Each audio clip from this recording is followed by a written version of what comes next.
Hello à toi, on se retrouve dans cette nouvelle vidéo 10 minutes par jour sur un concept autour de la vente, du closing, de l'entrepreneuriat, de ton mindset, comment atteindre tes objectifs. Je te rappelle, j'ai 10 minutes pour t'expliquer un concept qui me tient à cœur.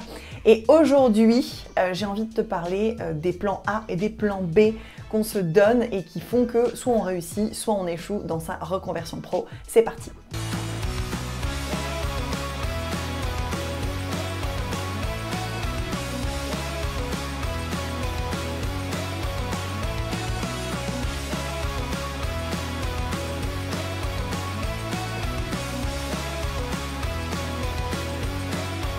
Donc je te retrouve toujours avec mon café dans mon petit bureau que j'adore, qui me ressemble énormément et que j'ai pris le temps de décorer histoire de m'inspirer et de bosser dans un environnement que j'adore. Peut-être que tu as regardé ma vidéo d'hier où je te parlais de comment est-ce que je fais pour savoir si je suis fait pour être entrepreneur ou pas. Et dans cette vidéo, je t'expliquais le concept de uniquement avoir un plan A. Pourquoi est-ce que je te dis ça? Parce que en fait, beaucoup d'échecs liés à l'entrepreneuriat, mais ça peut être comme beaucoup de choses dans la vie, hein, l'échec dans l'atteinte d'un objectif, on va se dire ça comme ça, plutôt de manière générale. Tu as envie de t'atteindre un objectif, tu as envie de te challenger sur quelque chose, tu as envie de perdre du poids, tu as envie d'arrêter la cigarette, tu as envie de te reconvertir, tu as envie d'être entrepreneur, de créer ton entreprise. Bref, tu l'auras compris, tout ce qui tourne autour de l'atteinte d'un objectif qui te tient à cœur. Pour moi, ce qui fait, il y a beaucoup de critères qui font que ça peut foirer, mais pour moi le critère principal numéro 1, c'est qu'en fait dans ton esprit, tu te laisses toujours un plan B. Qu'est-ce que je veux dire par là? Je veux dire que, un exemple très bête, notre exemple avec Vincent et moi. Quand on était du coup dans l'hôtellerie-restauration, à un moment donné on a fait un burn-out et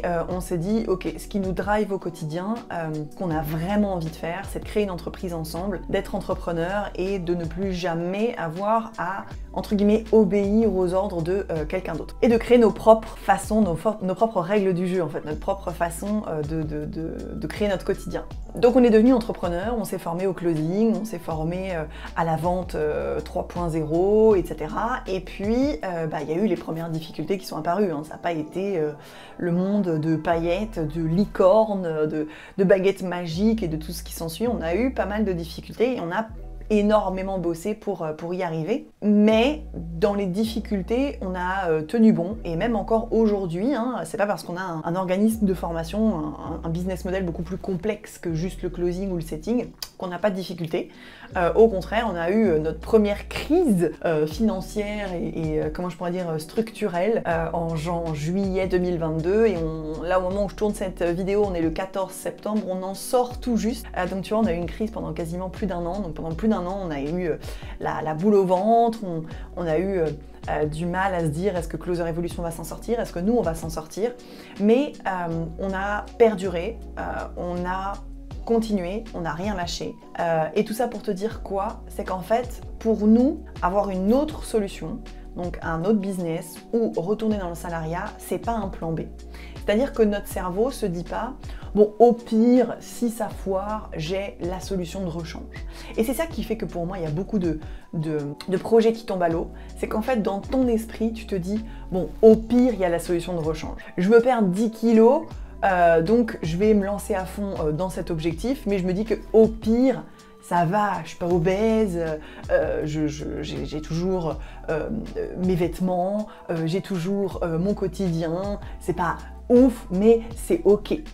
L'entrepreneuriat, ok, je me lance dans l'entrepreneuriat, dans le closing, mais je garde mon boulot actuel. Au cas où ça fonctionne pas, je suis pas sans rien. Et tu vois, ce au cas où, donc le plan B, en fait, ça te plombe plus qu'autre chose. Parce que ton cerveau se dit, ok, je vais essayer d'atteindre l'objectif, mais déjà, je ne me donne pas à 100% parce que j'ai le plan B qui arrive juste derrière et qui peut me sauver les fesses en cas d'échec. Le truc, c'est quand tu te laisses un plan B, pourquoi est-ce que tu te donnerais tous les moyens de réussir le plan A? Il n'y en a pas. Et ça paraît très con à dire, mais en fait, tu réussis tes objectifs, tu réussis à réaliser tout ce que tu as envie de réaliser quand tu es au pied du mur, que tu n'as plus le choix et que tu n'as qu'une chose à faire, c'est être 100% focus dans l'atteinte de cet objectif. Et le truc, c'est que si tu te dis, au cas où, si ça fonctionne pas, j'ai le plan B, j'ai le plan de secours, bah là, tu te donnes pas à 100%, t'es pas au pied du mur. Tu vois ce que je veux dire?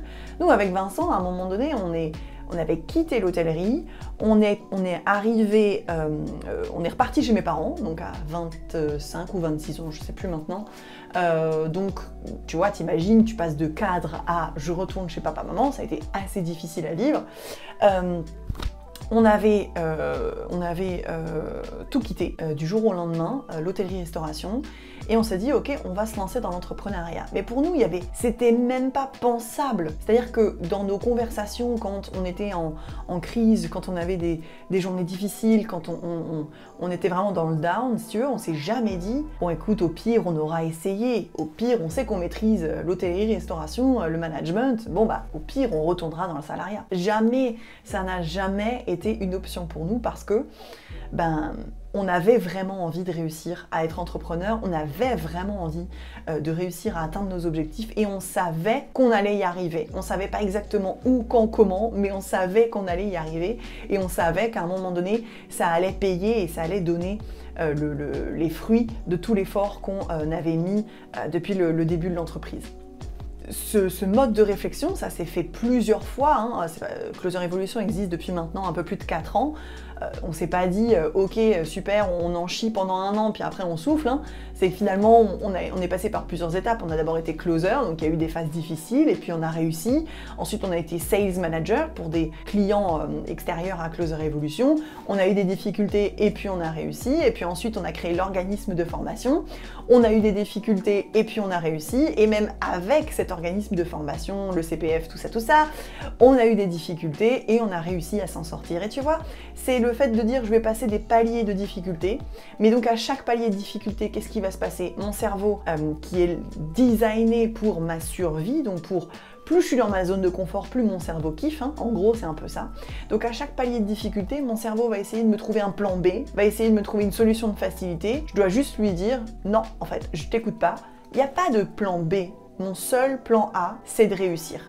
Et quand tu te dis ça, encore une fois, tu sais pas exactement le où, pourquoi, quand, comment, mais tu sais qu'à un moment donné, tu vas réussir. Et là, tu te donnes tous les moyens d'atteindre un objectif, quel qu'il soit. Encore une fois, je parle pas forcément de reconversion professionnelle ou d'entrepreneuriat uniquement, je parle de tout ce que tu as envie de te fixer comme objectif dans la vie. Et vraiment, je te souhaite, c'est risqué, c'est clairement inconfortable, c'est clairement challengeant, mais c'est comme ça qu'on est vivant en fait. C'est comme ça qu'on est vivant parce qu'on sort de notre zone de confort, on va dans quelque chose qui nous drive, qui nous pousse, qui nous motive, qui nous donne envie de nous dépasser et c'est comme ça qu'on se donne tous les moyens de réussir, d'y arriver et de kiffer la vie parce que mine de rien, les amis, on n'a qu'une vie, on n'a qu'un temps limité sur cette terre et il faut en profiter un maximum et surtout ne pas avoir de regrets. Je te laisse du coup, je vais terminer mon café, on se retrouve dans une prochaine vidéo. Si bien sûr tu as des questions, tu sais me retrouver en commentaire. Si tu as d'autres idées de vidéos, des questions qui te viennent en tête, n'hésite pas à me les marquer juste en dessous, comme ça je répondrai à ta question à travers toute une vidéo de 10 minutes. Je t'embrasse et je te dis à très bientôt.